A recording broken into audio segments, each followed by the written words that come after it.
Okay, good morning, everyone. Let's continue where we left off yesterday. We're talking about Yaakov and Yitzchak. Yitzchak was the father of Yaakov. Yaakov is Jacob. So Yitzchak is his father. These are very holy people. And they're not just holy people, and that a holy person is usually more or less for himself, does what he's supposed to do, maybe more than what he's supposed to do. But these were people that were,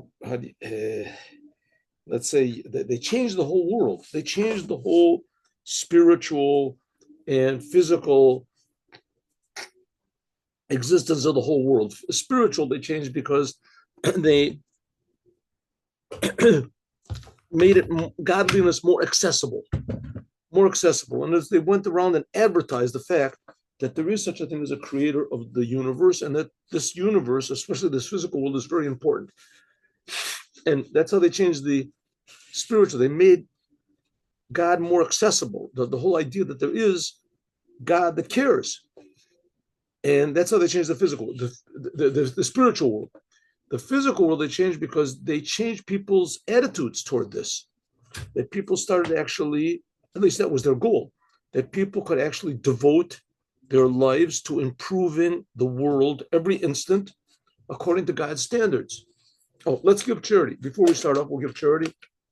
We'll start the day off by giving tzedakah. Tzedakah tatzil mimovet. This is charity saves from death, and the redemption of the world, the revelation of the good potential and everything is going to be through tzedakah. It says v'shaveha v'tzedakah. God should protect all of our soldiers, should protect the Jews wherever they are, should open the eyes of the world to realize the truth of the Torah. The truth of the Torah. Okay, here we go. So this whole struggle between the world and truth began with Abraham, Isaac, and Jacob.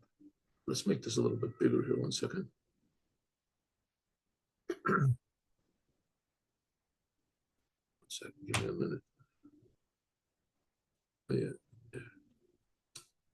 Sorry. Oh, I see. I did the wrong thing. There we go.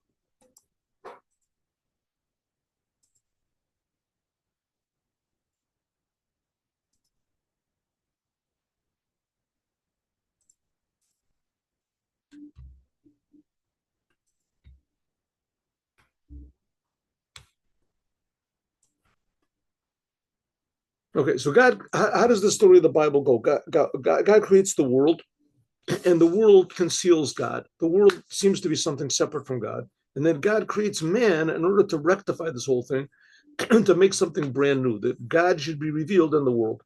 That's the story of the Bible. But the world is more of a challenge that man can meet, and therefore we see that man ate from the tree, etc. So this had to wait for about 2,000 years until Abraham came along, and Abraham revealed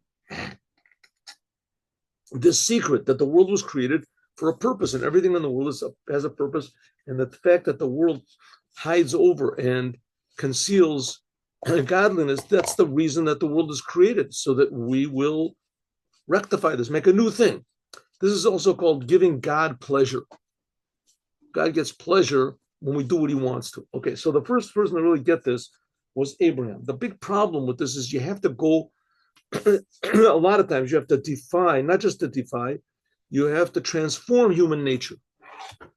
And transforming human nature is very good because it's constant. It's not a thing you can do just one time and suddenly you've reached, enlightenment or something like that, and that's it.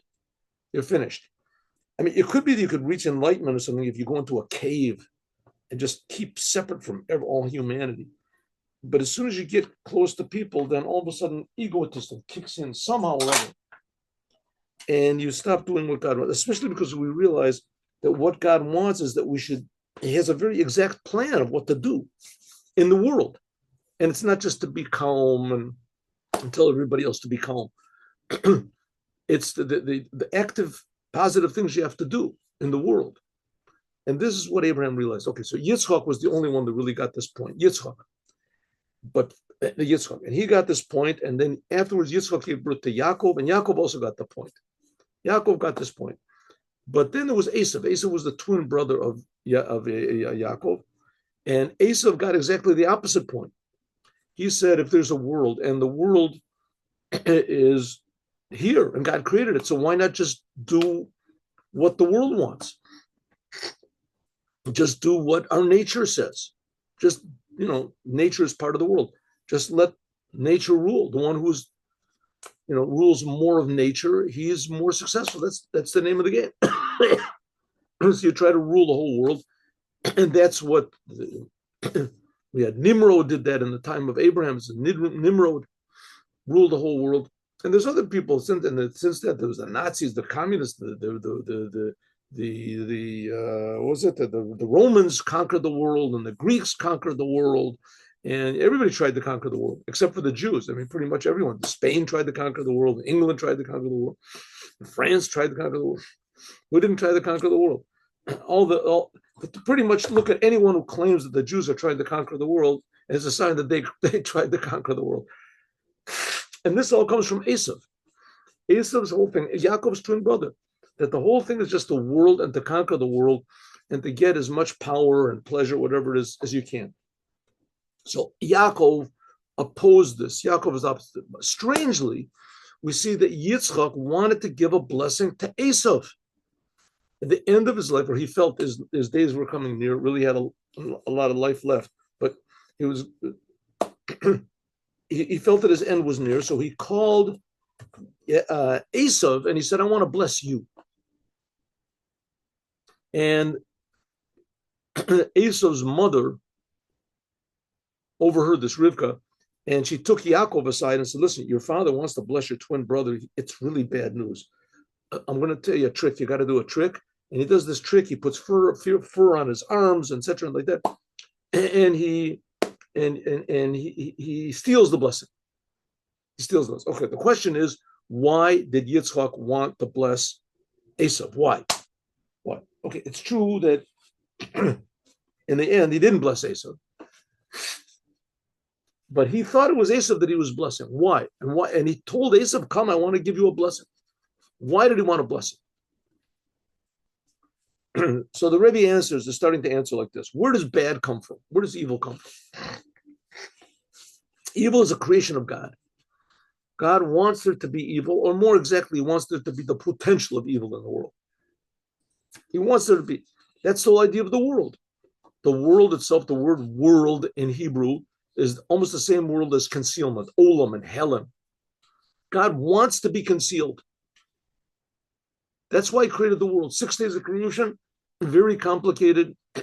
Each detail of the world screams out that it's separate from God. Maybe God created it, he creates it a long time ago or whatever, but it's separate. There's a separate entity. The world is separate. And you can't imagine how it could be otherwise. How could it be otherwise? How could it be otherwise? That the world, of course, obviously the world is separate from God. It's the most obvious thing in the world.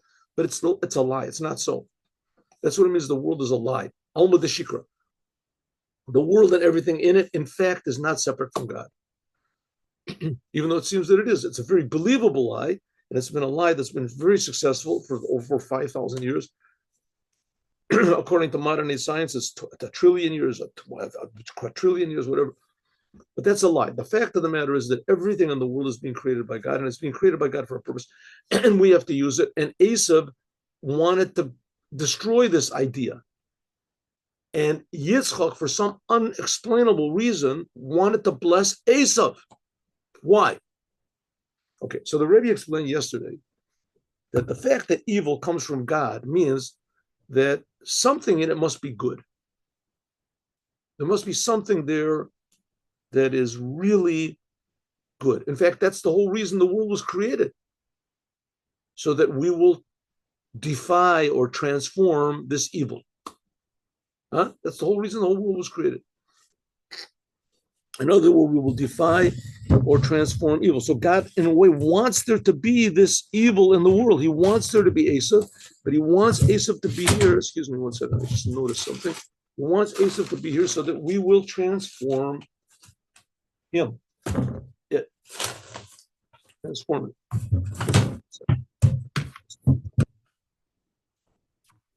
Really.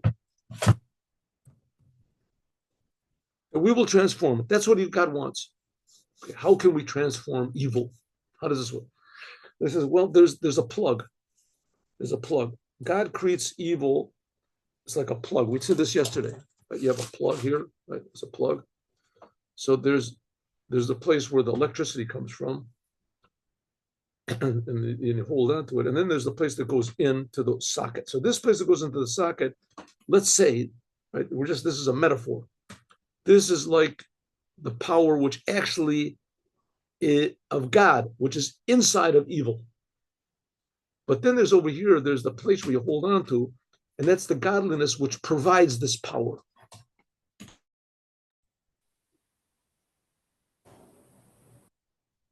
Okay, I don't know what happened. There was a slight break over here. Let's see. I hope.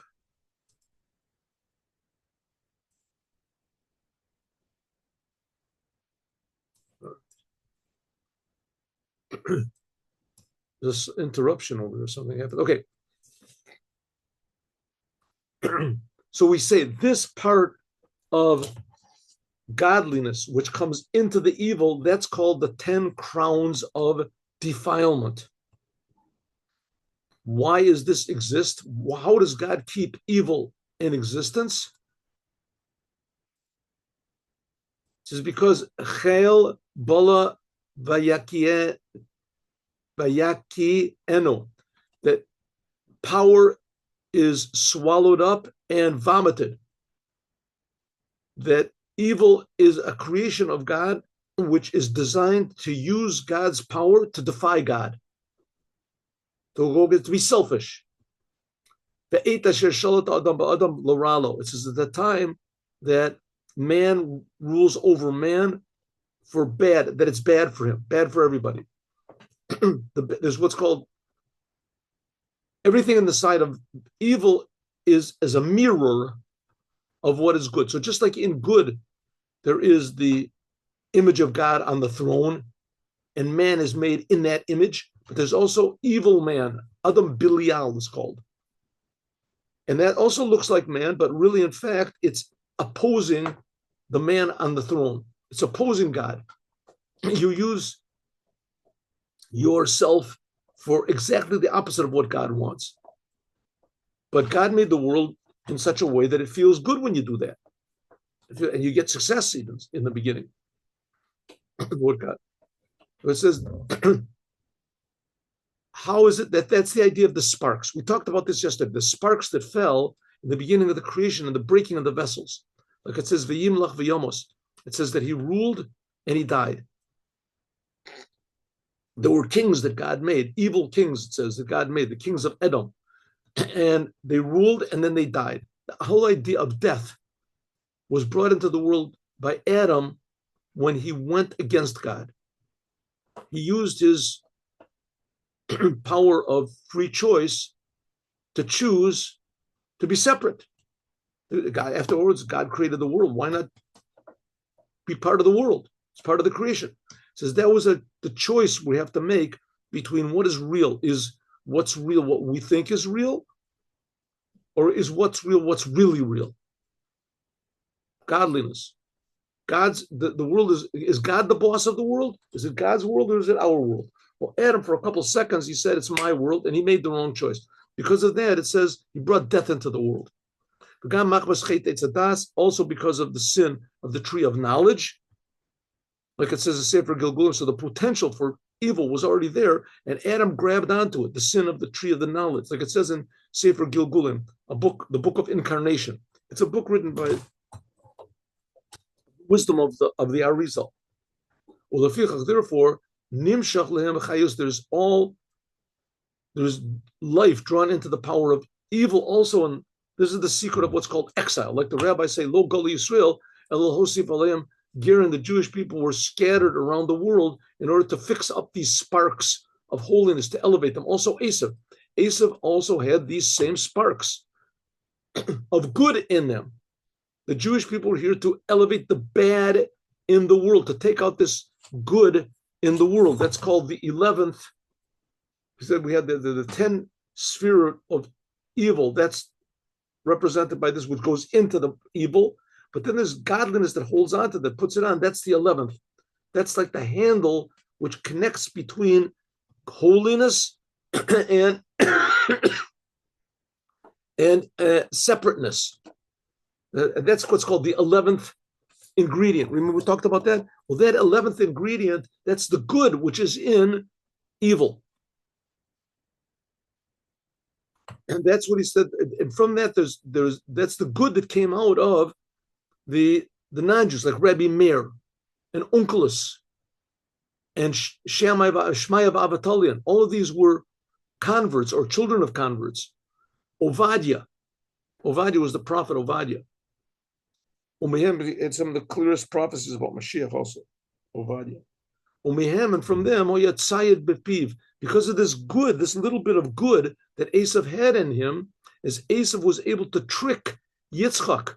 Yitzchak, and wrote Yitzchak, though, wanted to bring this good, this spark from him, ba'atzmo, on his own, shelo al yedei Yaakov. Okay, so here we go. We have the world, and God put the world over here. The world is represented by Aisav. And God makes the world so that we will correct the world. How can we correct the world? There's so much evil in the world. So the answer is we have to find a little bit of good which is there and use it properly. A little bit of good which is used in the world. For instance, there's the saying, money is the root of all evil. Good point, right? Good point. People go crazy for money. People do anything for money. You give a person $1 million, he'll do almost anything for you. Not if the person says, I'm a man of principle, I won't take a bribe. Okay, 20 million. Okay, $1 billion for sure. Right? Money makes people crazy. So money is a bad thing, right? Right? He says, no, it's not a bad thing. It can be used for bad things.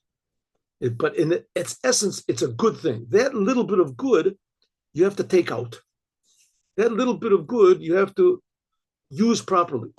Use money in an honest way, use it for good things, use it for positive things, use it to give charity. Then all of a sudden it becomes good. And all the evil things which are done with money, so the energy will be taken from them if money is only used for good things. That's, by the way, the big problem with communism. Communism ideally wanted to do away with money because money breeds separateness and class differences and all these other things, which in fact, money does encourage and does, that is, enliven all these evil things, like the evil of capitalism.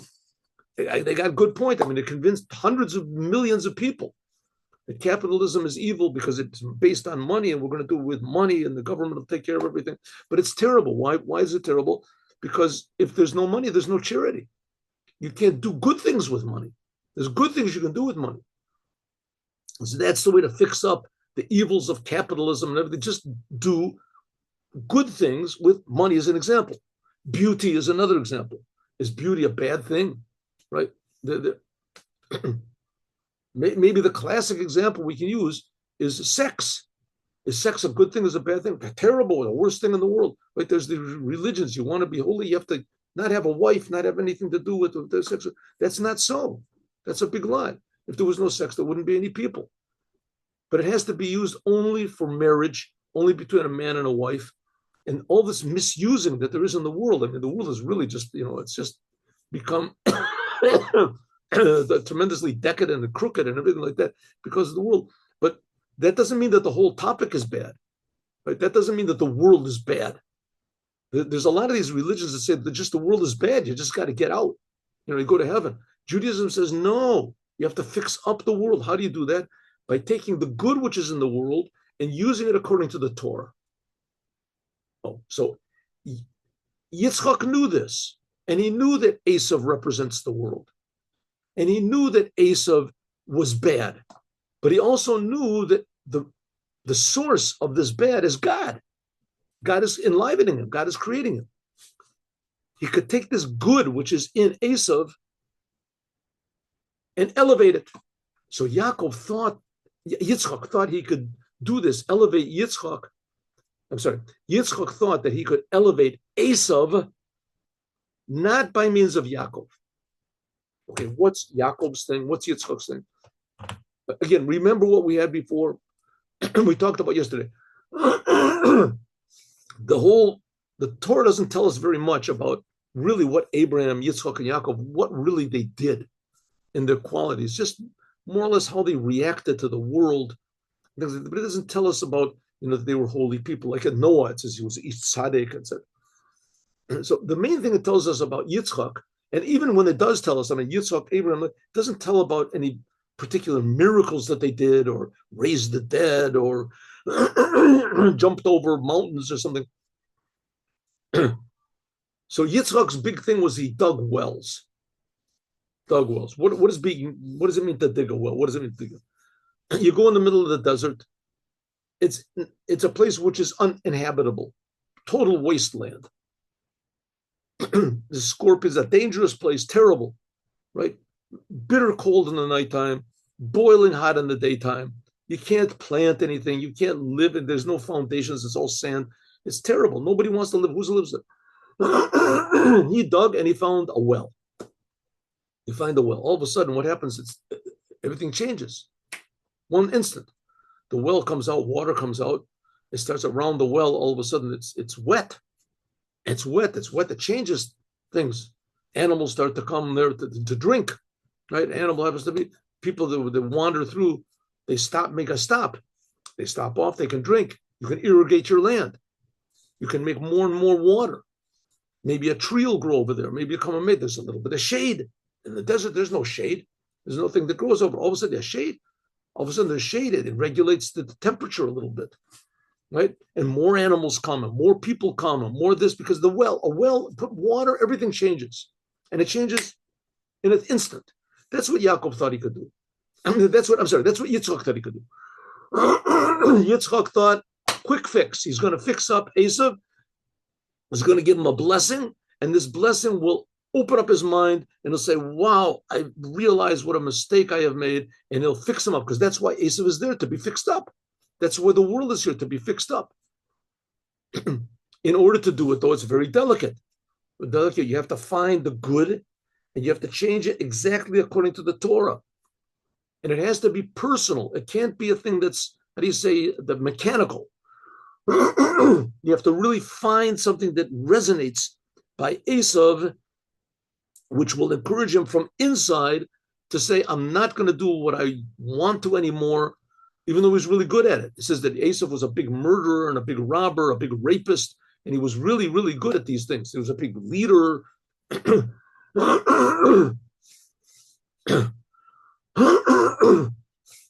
And Aisav was going to have to change, but he would have to change from the inside. So Yitzchak was going to dig a well. He was going to find this little bit of good, this water inside of Aisav, of his son. After all, it was all his own son. He was going to fix it up immediately, right? He says, why? Because also now, it says that the good in him was swallowed up and transformed into vomit. Yitzchak thought that he could fix up Aisav quickly. And it was a mistake. He can't do it. Rakshu alidei Yaakov. It has to be by means of Yaakov. What is Yaakov? Yaakov is balance. Abraham is pure love. Love. How do you call it? What is it? Undiluted love. Abraham just gave to it. Yitzchak was gevura, change. Everything has to be changed. I'm going to change everything in the world, and he did great. Dug wells, made the oasis, changed the world. I'm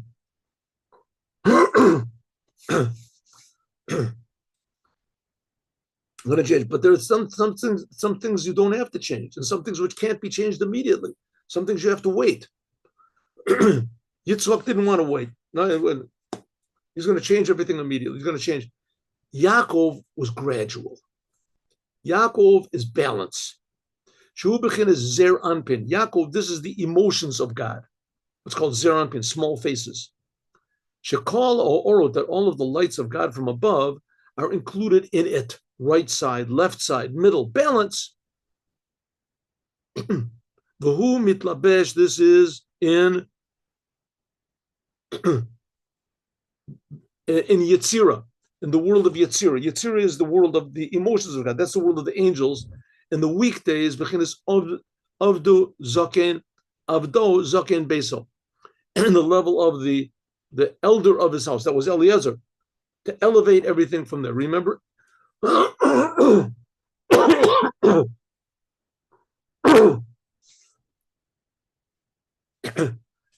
Yaakov, he was the one that could raise the world up gradually, to elevate from below to above.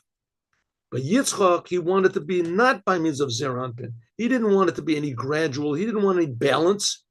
Rakshi is Galos Oros, that he wanted to reveal these upper lights of godliness in Aisav himself. Yeah, Yitzchak wanted to do it alone.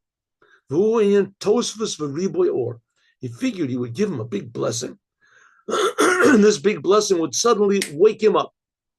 Tia'ari, levorera tov, to remove the good from the bad, you have to have or Rav, you have to have a big light. Today, that by means of this, yiklot, it will be absorbed. The yiklat, call on itzutzas, that'll raise up all the sparks which are gathered over there. Sometimes it happens like this. I'm sorry. Sometimes it happens like this, that people will go to a lecture. They'll go to a lecture. Here we got an example, the Lubavitcher Rebbe. Take an example of Lubavitcher Rebbe. I think I told you the story. About 15 times already. But there are people that I know that they saw the Lubavitcher Rebbe one time, and this works with other tzaddikim also, with other holy people. People went into the Baba Sali, whatever, and they changed. They saw, and all of a sudden they changed. One time, that was it.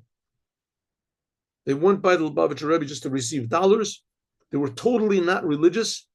And the Rebbe said, have a blessing and be successful. And they went by and they thought, wow, I didn't know there was such a thing like this in the world.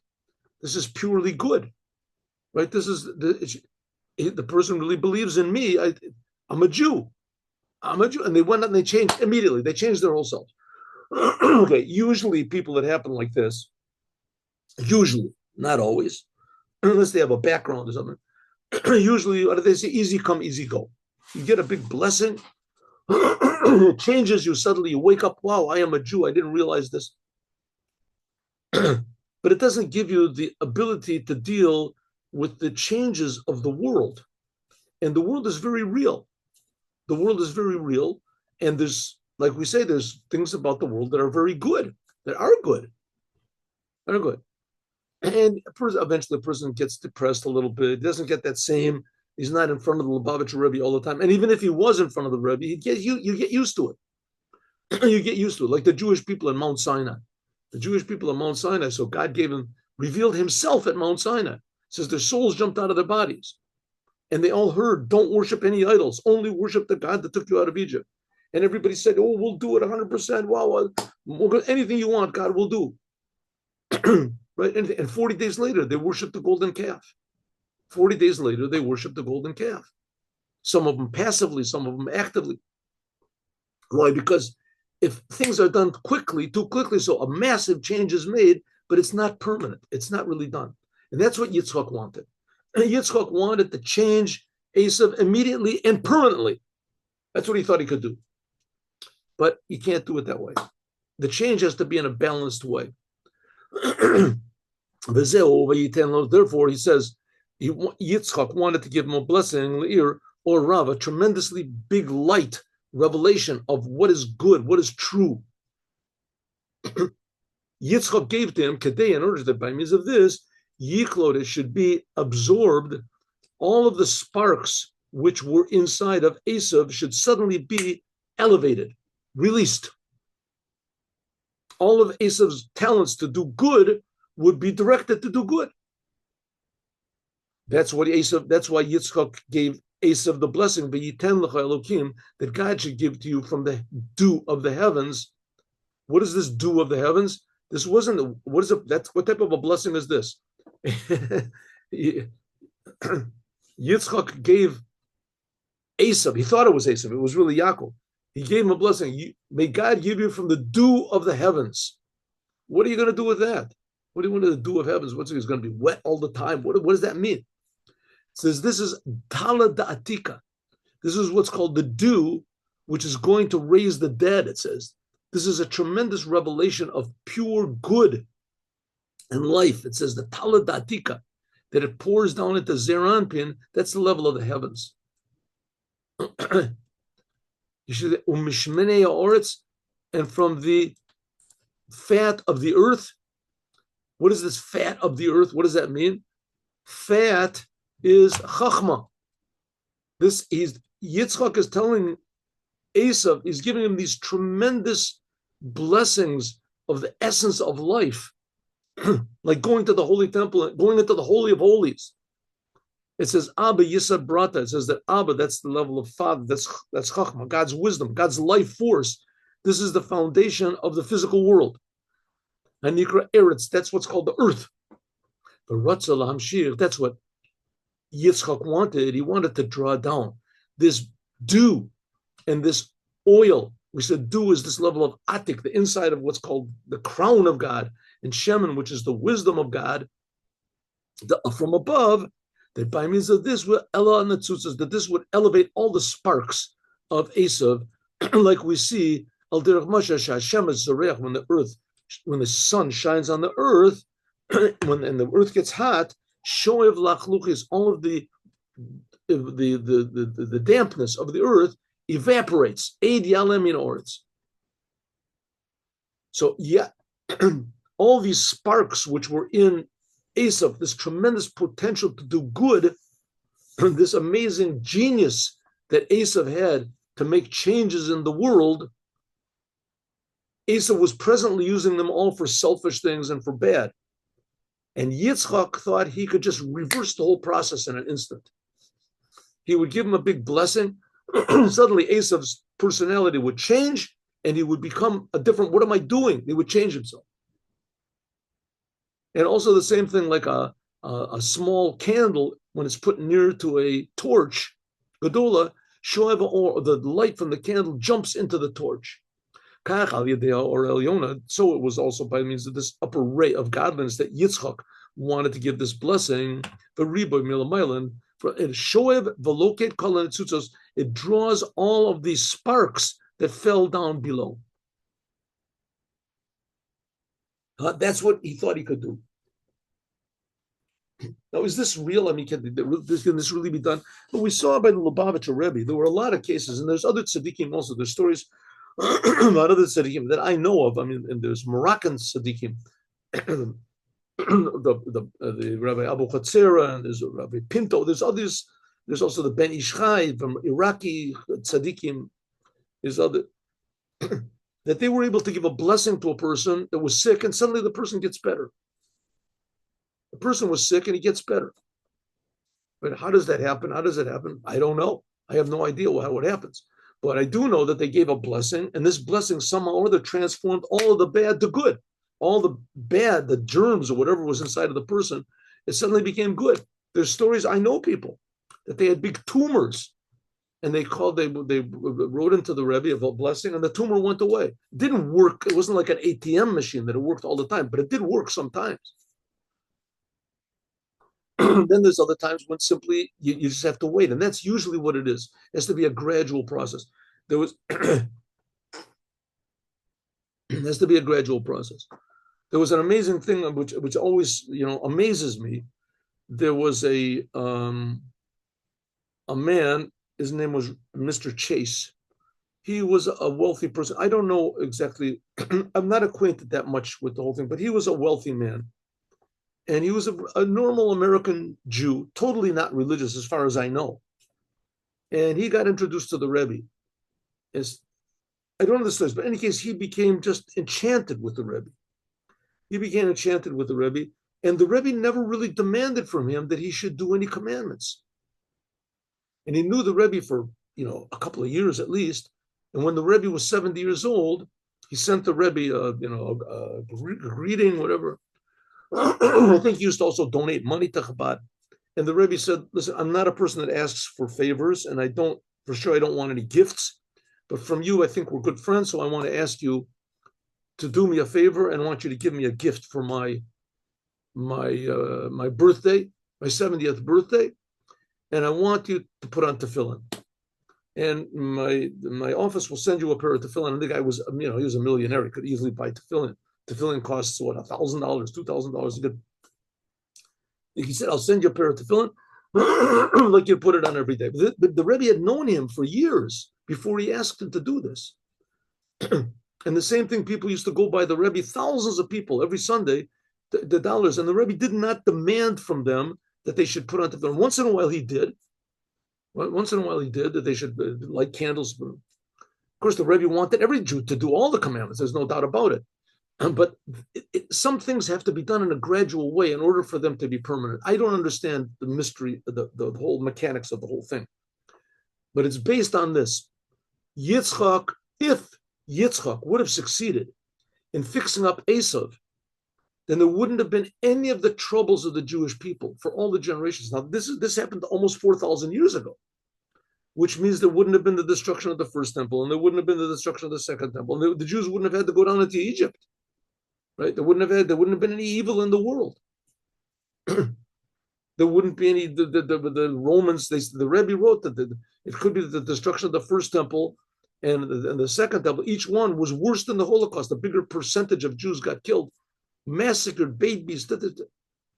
All this would have been avoided if Yitzchak would have just blessed Aisav. And that's what Yitzchak wanted. He wanted to rid the world of all of the troubles and wars and evil that there was. A good idea, but it was impossible. That was the whole thing. His ideals were wonderful, and he gave these amazing blessings that would have just changed all the world. Mashiach, there wouldn't have been any disease in the world. But if he would have succeeded, but the fact is, it was impossible. We'll see what would happen. We'll see why Rivka realized that she had to stop him. Oh, so he says, if you want to fix up the world, then ha'arazu, this ray of godliness, this blessing has to be, but tosfos v'riboy has to be a tremendous, tremendous, bountiful and deep blessing. B'chinas bracha, shulamayla miseder ishtalshlos. It has to be totally above anything which is in the world. Shulafish seder ishtalshlos, that according to the order of creation, Aisav loya Aisav kadailo. Aisav just should have, let him sin and burn in hell. That's the way according to creation. And Yitzchak wanted to change the whole thing. Forget about punishments, forget about the past, forget about what it is. They're going to be a new Aisav, a new future. Aisav would have said, all those bad things that I did, it was because I didn't know any better. I was mistaken. Please forgive me. No problem. Forget about the bad things you did. Now you're a new person. That's what Yitzchak wanted to do. That's what Yitzchak said. I will bless you, Yitzchak. Yitzchak said, I will bless Aisav lifnei Hashem, in front of God. Lifnei Hashem, what does it mean, lifnei Hashem? In front of God? It means before God, higher than any of the letters of God's name. But Ratzon Shahayad, and this desire that Yitzchak wanted to draw down into Aisav himself, Yitzchak wanted to do it himself, not by means of Yaakov, not in a balanced way. Who is because Shira Otomi Lamaila, that Yitzchak looked at the good which is in Aisav from above to below.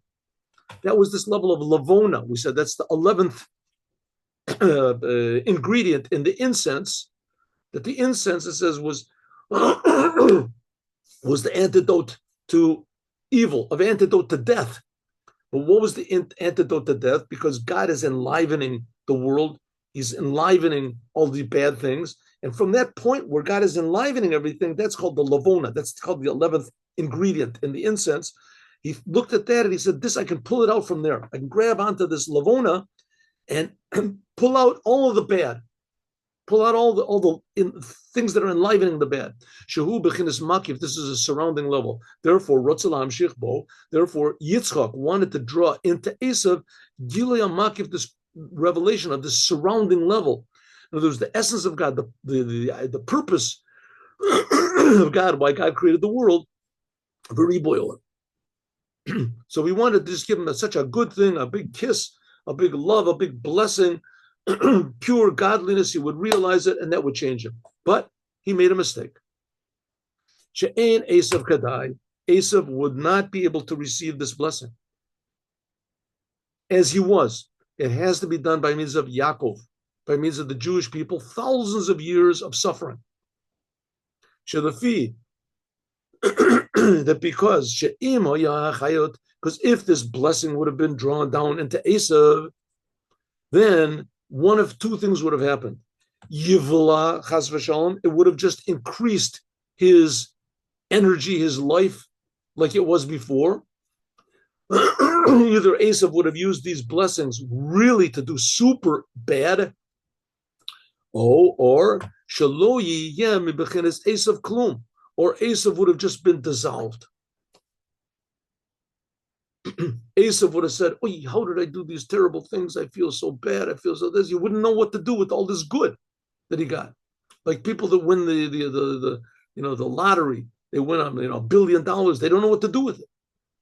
What are they going to do with it? They go on, they buy like 5,000 bottles of the best vodka they can. They drink one bottle and they die from an overdose. They don't know what to do with all of it. Same thing, Aisav. Aisav would have received all this good as one of two things. Either he would have done more evil, it would have just inspired him to be more powerful, or he would have just evaporated. But that should be transformed, darkness to light, and that's what God wants. God wants, right? One way of getting rid of evil is you die, you go up into the upper world, and you leave this world. This world is terrible, and you go up to the upper into heaven, and that's the solution. That's the solution presented by all the religions in the world, without exception. You do what we say, you go to heaven. Judaism says no. We have to fix up this physical world. This world has potential infinitely higher than heaven. Infinitely higher than heaven. Heaven is, in a way, how do you call it? It's a cop-out. It's like going into retirement home. You go into retirement home, you can't do anything, but you get free coffee and free whatever it is. The nurse changes whatever television program you want. Everything is done for you, but you're not doing anything in the world. You're not active. It's like you've got 2 feet already in the grave. You're not doing anything. That's what God wants. Is God wants us to fix up the world. God wants there to be Aisav. He wants there to be the potential for evil in the world, but this potential will be used only for good.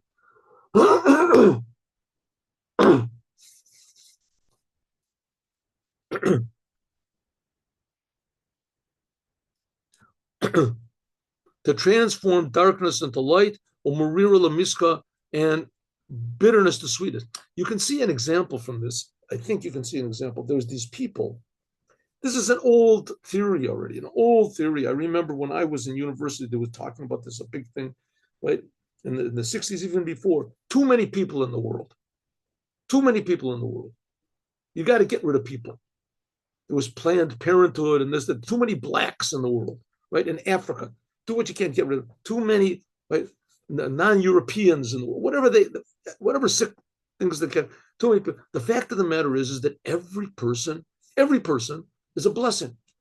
Now, looking at the world the way from our eyes, how can this possibly be? Everybody is unique. 8 billion. How many people are in the world? 8 billion, 8.5 billion. Each one is a blessing. Each one is unique. That's the most ridiculous thing in the world. Right? It is ridiculous from the way we look at the world, because the world is so sick that we can't imagine 8 billion different types of good. Maybe you can imagine different types of bad. 8 billion types of good. Like having an orchestra with 8 billion instruments. Each one is different and each one plays. It's ridiculous. It says it's ridiculous because we're looking at the world from our point of view. If we look at the world from God's point of view, we would see that there's infinite good hidden in every person. So that's what Yitzchak saw. Yitzchak looked at Aisav and he saw infinite good is there. I'm going to bring it out. I'll fix it up. He says, Yitzchak, you're right. 100% you're right. But you can't do it quickly. You can't do it quickly. You can't make that change from looking at the world the way we look at it, a selfish way, and looking at the world that God makes it. You can't do it instantly. But what did Lochi, and therefore he schemed, Yitzchak finally agreed afterwards that the Yaakov should receive the blessing. And then afterwards, and to Aisav he said, I'll give you a little bit of the blessing, a little bit, etc. Hainu, namely, mitamsit the nishar, from that which has remained from the oil which was drawn down into Yaakov. In other words, Yitzchak thought he was blessing Aisav. As soon as he realized his mistake, he agreed with it. Wow, am I glad I didn't bless Aisav? Am I glad I blessed Yaakov? But he did give a little bit of a blessing to Aisav, so that Aisav would be able to receive at least. So that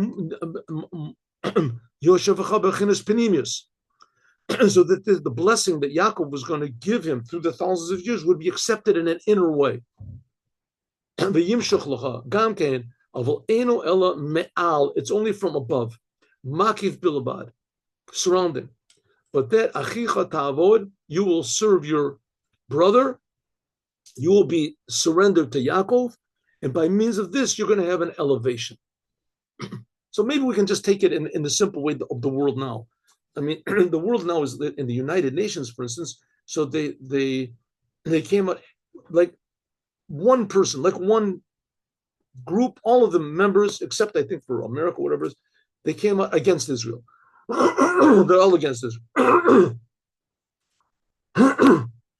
Okay, Israel is not the example of what Judaism is supposed to be, but it is Jewish. And the reason that they hate Israel is not because it's a state, it's because it's Jewish. They hate Jews. I was just thinking today, I don't know why it is that they say that there's homophobia and Islamophobia. Why don't they say Judophobia? First of all, that they say Islamophobia and homophobia, that's a mistake. A phobia is a disease. Phobia means you're afraid of something that's not dangerous. Homosexuality is dangerous. If our children, God forbid, are influenced to do a thing like that, then that's, first of all, it's against the Torah. It's against life. Can't have children. It's against family. It's against society. So this is a bad thing. Same thing as Islam. Islam, we see how destructive it is. It's not a phobia to be against Hamas, to be against Hezbollah. That's a phobia. A phobia is that you're afraid of something that's not dangerous. These things are dangerous. But that the people hate Jews, that's a phobia. What do you think? The Jews are dangerous? Jews are going to, what are they going to do? They're taking the world over. They're poisoning our wells. They're drinking the blood of our children. Whatever, they make up all sorts of things, right? That's a phobia. That's what should be called phobia, right? So we see how crooked and mixed up the world is. It's just anti-Semitic. They don't even want to say anti-Judaism, anti-Semitism. Like there's Semites. I mean, the Arabs are also, supposedly Semites also. They come from Ishmael. I mean, they really don't, but let's say they, Israel. So we see how mixed up and confused the world is. That's Aisav. That's Aisav. And we can see that how easily it can be fixed up, because it's gotten to falsehood in ridiculous measures. It's like absurd already. Here, the Hezbollah, they've shot 20,000 missiles into Israel. They want to kill all the Jews.